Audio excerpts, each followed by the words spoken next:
Yes. Since the elderly son inherits his father's prayers and fasting, why doesn't he inherit more money from The eldest son does inherit more. He does? Yes. What does he inherit that no one else will inherit? In addition to his share, he inherits what's called the habwa. The special items of the person who dies, like his personal ring, or if he had something very valuable that's considered a personal item, this goes to the eldest son.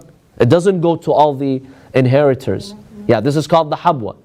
So if he had a special watch that he would wear, a special ring, personal items, that doesn't go to inheritance to anyone. This goes to the eldest son.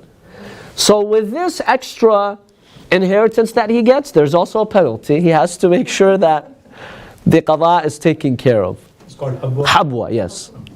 If in the books of fiqh, you will find this is called the habwa.